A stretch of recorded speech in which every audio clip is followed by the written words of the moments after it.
Ladies and gentlemen, welcome to episode 2 of How Not to Gamble with Chris Collins. And I've got the stalwart, the most handsome man on 4M1T joining me this week, Mr. Danny Hamlet. He's come here to tear me a new one on last week and to tear me a new one on what I'm going to provide you all in terms of bets this week. Now, this is my banker of the week. Man City at home this weekend to Arsenal. 4-1 on most bookies, some as long as 6-1 on. There is no way on this planet at all, in any universe, ever, in any time, in any period, where Arsenal are getting any form of result this weekend. That is a City home win for me. And I'm doubling it up with Newcastle and Southampton, both teams to score. No result, just both teams to score. Newcastle, hapless at the back. Southampton, the same can be said about them. As resilient as they were against United last weekend, I think that was more to do with United being toothless than Southampton being particularly defensively strong. Both teams to score in that game, paired up with City, gives you even money across most bookies. Stick a tenner on, you will get a tenner back. Danny, what are you saying? If it was anyone but Arsenal, I'd be worried, but like it's Arsenal at the shite. So, yeah. Oh no, that's not the dodgy one. The City one will come in 100%. The City one will come in. Yeah. Newcastle and Southampton could go a bit tits up, but I genuinely think I can see that being a 1-1 or a 2-2 or something like that. Yeah, same.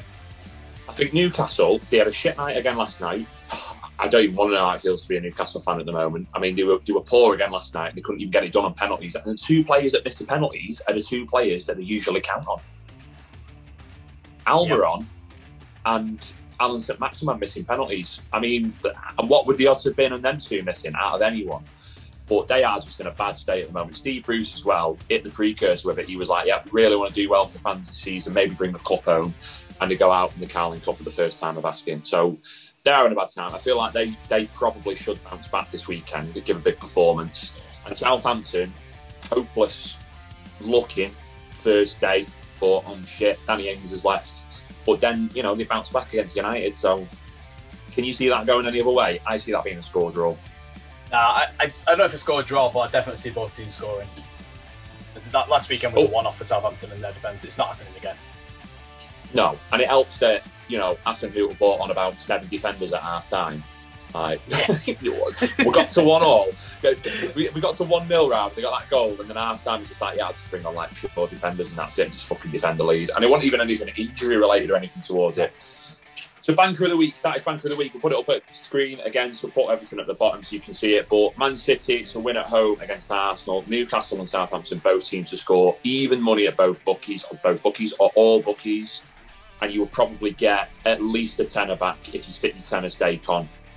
Leicester to win this weekend and both teams to score. I think Norwich, after a very strong showing in the Cup last night, obviously it's going out on Friday night, so it would have been 2 nights ago, but after a very strong showing in the Cup this week, I think Norwich look good for at least getting 1 goal against Leicester. But I think Leicester are going to pick up a win there, and that'll be both teams to score. And I am pairing that with another double. Aston Villa at even money to win at home to Brentford. Put them together across most bookies between 5 and 6-1. So if you're lucky, you stick your tenner stake on, you will get 60 notes back. I think that's worth a punt. I don't even think that's a long shot. I think that's really good.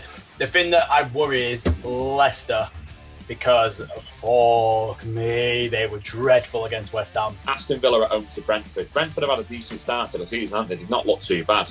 But Villa, I see Villa being a little bit of a yo-yo team this season. I think they're going to be that one team in the league where you don't know which Villa's going to turn up from game to game. Yep, I agree with that. Can we put all that on Grealish leaving? Yeah, I think so, because last season when he was injured, they dropped off completely. But I do think the squad is stronger without him now. Like, the signings they brought in, they're a well-rounded squad, but they've done what they did in the first season. They brought in so many players that they're not settled again. They've gone from... They spent like 130 million, didn't they, when they came back up to the Premier League? Yeah. And then just survived. Then looked so stable last year, having not signed anyone. And now they look a bit all over the place again.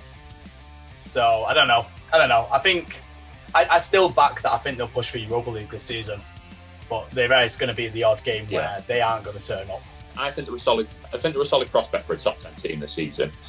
But yeah, I think you're right. I think putting all the pressure on Buendia to become their creative force when Grealish has just gone is a bad idea. I think he needs time to grow. I think he's a supremely talented player. Yep. You only have to look at the teams that he was linked with before he left Norwich. And I think that Bailey and Ings partnership, that little link-up, is going to be very fruitful for them. And Ings, what a thunder-cunt of a goal that was last week. Oh, God, yeah. He is a baller. He is an absolute baller, mate. But Danny's back in that. Oh, my, I can't believe it. I thought I was going to get ripped to shreds on this podcast. You can talk about last week's bet, or you want me to just gloss on quickly from that. But I thought I was going to get ripped to shreds. But so far, with the banker, you agree with it, and we've had that one, you agree with it. Leicester, both teams to score. Villa at home to Brentford, 5 or 6 to 1. Stick your money on it. Game changer. I believe you now are going to bless us with your 4M1T Acca of the week. Yeah. At least a fivefold. That's the only rule that we make with this. It's 5 selections. Hit me with it. Yeah. Villa to beat Brentford. I've got West Ham to beat Crystal Palace at 1.55. Ooh, I like that. Yeah.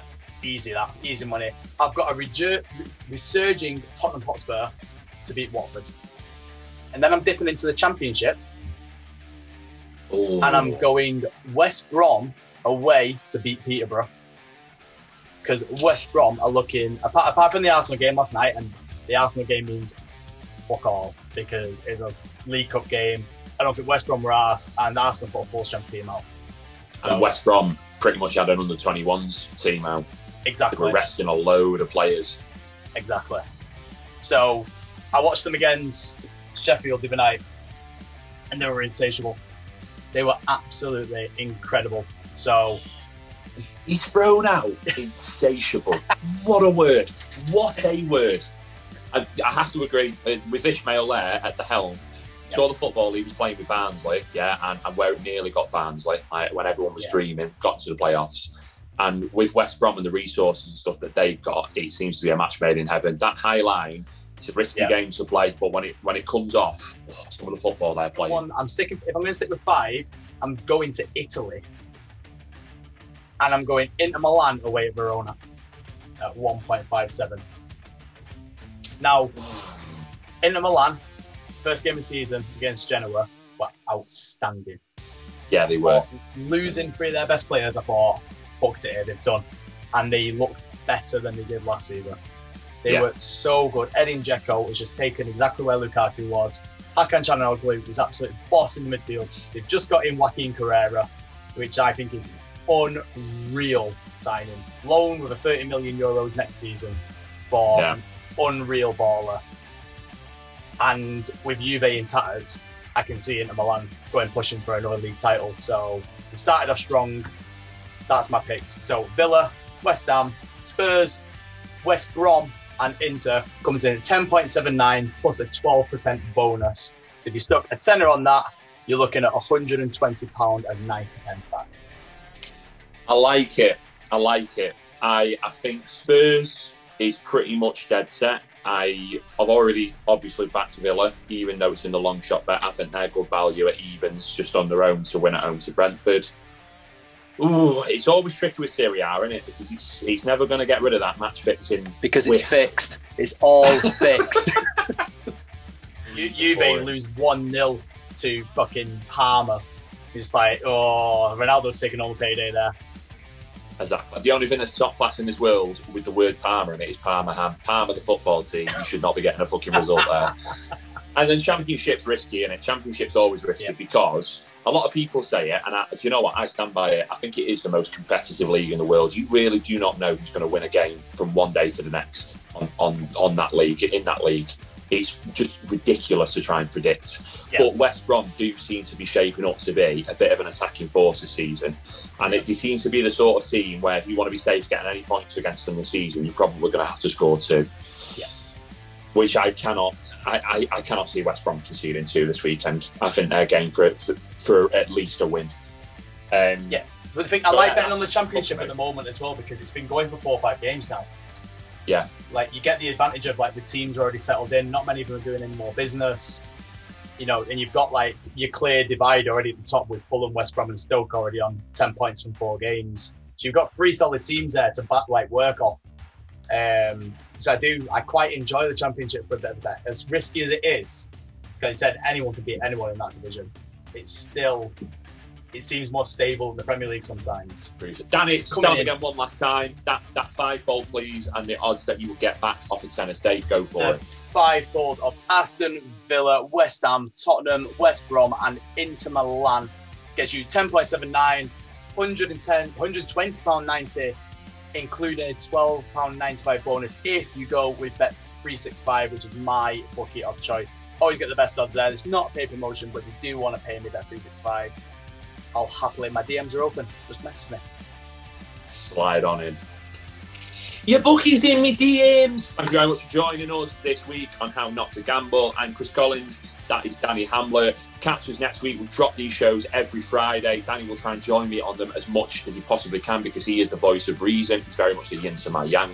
I appreciate the fuck out of him. I appreciate the fuck out of all of you for watching. If you're going to find us too, find us on YouTube. Just put 4M1C into the search banner. And please subscribe to us. It will help us massively. Subscribe to the channel and follow us on social media at WeAre4M1C. For myself and Danny Hamlet, take care, folks, and we'll see you next week. See you later.